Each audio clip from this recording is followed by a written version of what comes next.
The topic of the day, and this is your host, Prince Avery with Self-Education Radio. We broadcast every day at 3:30 p.m. Central Time, and we usually talk about how we can empower ourselves and take our education in our own hands to actually learn the skills that we need to create the lives we want for ourselves. But today's topic is how to defend yourself in court, which is something that's overlooked by a lot of the other education outlets out there. See, even the hardest criminals fold when faced with judges, prosecutors, and the court itself.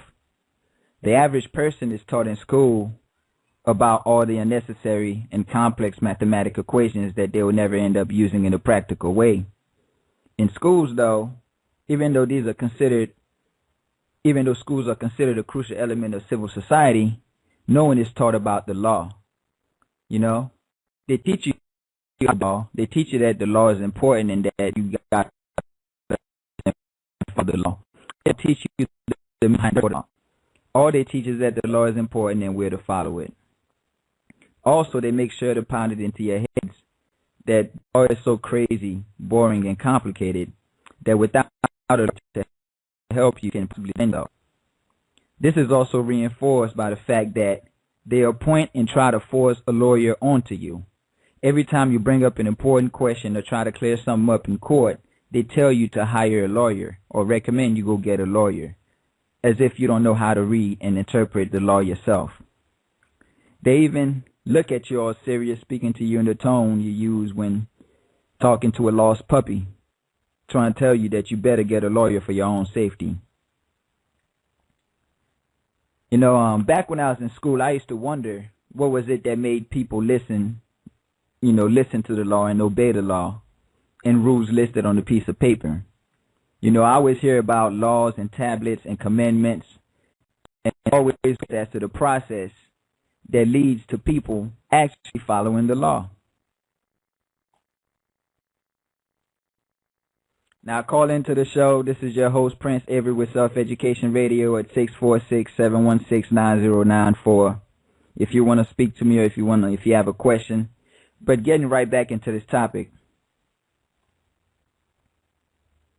I was always curious as to the process that would get a bunch of people to start following the law just because somebody wrote it down. You know, there's always laws, tablets, commandments handed down by God, whether it be God, the king, the queen, whoever it was that's claimed to be in charge. How is it that they were able to get millions of people to follow those laws? Because, you know, it didn't take me long to realize these are regular people. They didn't have superpowers. They weren't super strong.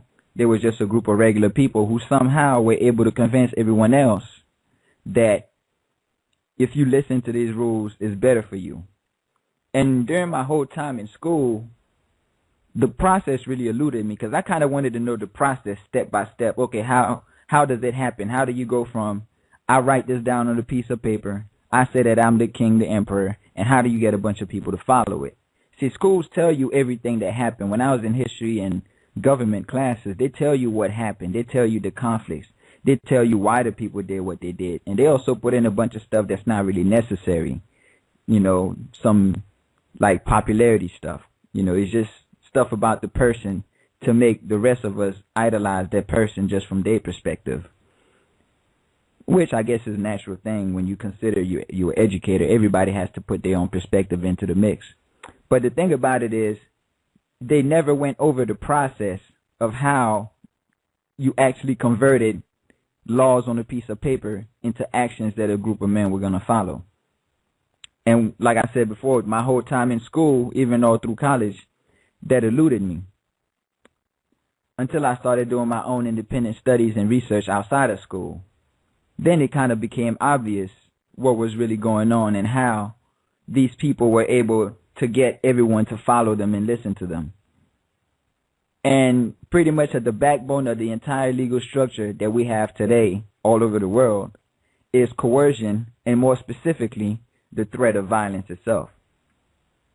This is the gravity that holds the whole mess together. And when your eyes are open, it becomes obvious why they need thousands and thousands of pages written in Old English to confuse the general public as to what's going on with the law. That's why the law is not written up in common English so that most of us could follow it. Now, let me read an excerpt from a book that's posted up on my blog here that I think some of you guys may find very interesting. Now, it's a little hard to follow when you read it, but what the man's writing is very powerful information. And this was written back in 1939, I believe. So this is very old information. It's not nothing new. And it's up, I just posted a new blog about this called Help Fix the Courts. And you can find it at fixthecourts.blogspot.com. I'm going to get the official URL coming up soon. But the book's name is Woe Unto You Lawyers, written by Fred Rodel in 1939. He's a professor of law at Yale University who pretty much he went to law school and dropped out. Well, no, he didn't drop out. He completed, but he never practiced law. He spent his time educating people on the problems with law. And here's what he writes, and you can read more on this on my blog. But he says, no lawyer will like this book. It isn't written for lawyers. It is written for the average man, and its purpose is to try to plant in his head, at the very least, a seed of skepticism about the whole legal profession, its works, and its ways. In case anyone should be interested, I got my own skepticism early. Before I ever studied law, I used to argue occasionally with lawyers, a foolish thing to do at the time. He said a foolish thing to do at any time.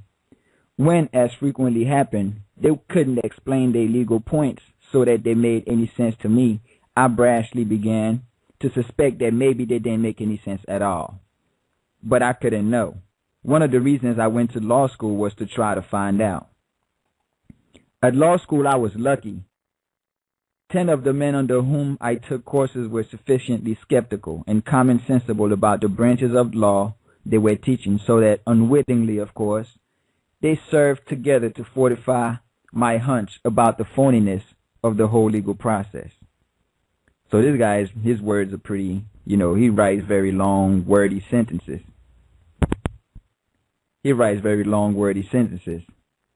But you can hear that there's a lot of power behind what he says.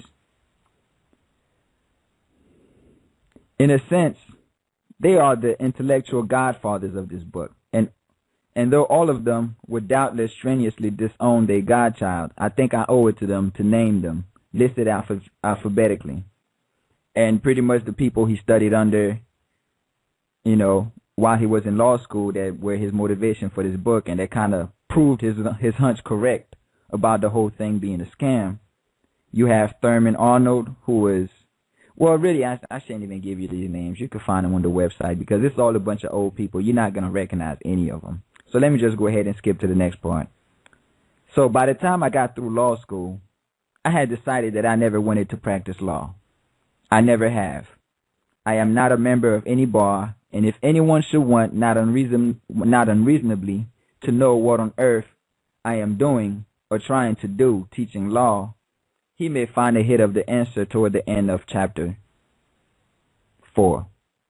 That was a Roman numeral. I had to think about it for a second. When I was mulling over the notion of writing this book, I outlined my ideas about the book and about the law to a lawyer who is not only able but also extraordinarily frank and perceptive about his profession. Sure, he said, but why give the show away? And that's the response to a lawyer who read his book, who was extraordinarily frank and perceptive about his profession. So getting right into the meat of the matter, this is the interesting part of the book right here. And this is chapter 1, The Modern Medicine Man. The law is a sort of hocus-pocus science. That's a quote from Charles Macklin, who you probably don't know because this guy wrote this book in 1939. So all the people he knew and references, more than likely, we're not going to know and be able to have a reference to him. But what he says still holds true to this day, and I think even more so to this day than it did back in 1939. Our government has done way more than what he was doing back in 1939. So the chapter goes, in tribal times, there were the medicine men. In the Middle Ages, there were the priests. Today, they are the lawyers.